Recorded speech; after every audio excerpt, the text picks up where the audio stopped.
Finally নির্মাল্যর birthday celebration মামনির নিজের হাতে বানানো কেক দিয়ে।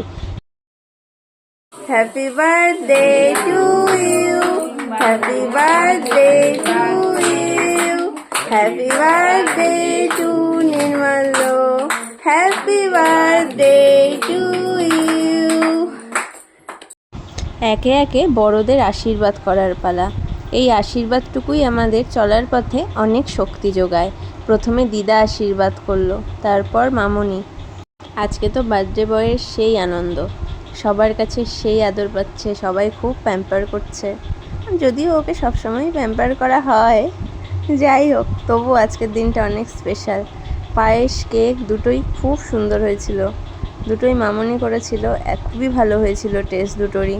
মামনি কেকটা খুব সুন্দর বানায়।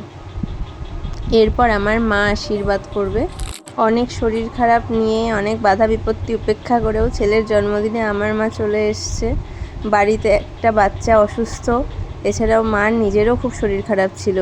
আসবে কি আসবে না, আসবে কি আসবে না করতে করতে শরীর খারাপ নিয়েই বেরিয়ে পড়েছে। নির্মাল্যর জন্মদিন আসবই, এবং এই তো অবশেষে চলে এসছে। এবং আসার সময় আরেকটা স্পেশাল জিনিসও নিয়ে এসছে। স্পেশাল জিনিস এটা না, কিন্তু এটা তো নর্মাল, এই যে এইটা স্পেশাল জিনিস মা নিজে হাতে বানিয়ে দিতে খুব ভালোবাসে। এরপর বাবার আশীর্বাদ করার পালা, তারপর একে একে গেস্টরা আশীর্বাদ করবে।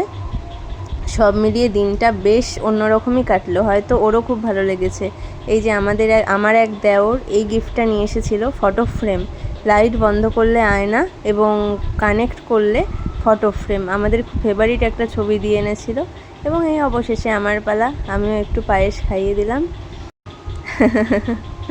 যাই হোক, এইভাবে দিনটা খুব ভালো কাটলো আমাদের। ওকে স্পেশাল ফিল করাতে পেরে আমাদেরও সবার খুব ভালো লাগলো।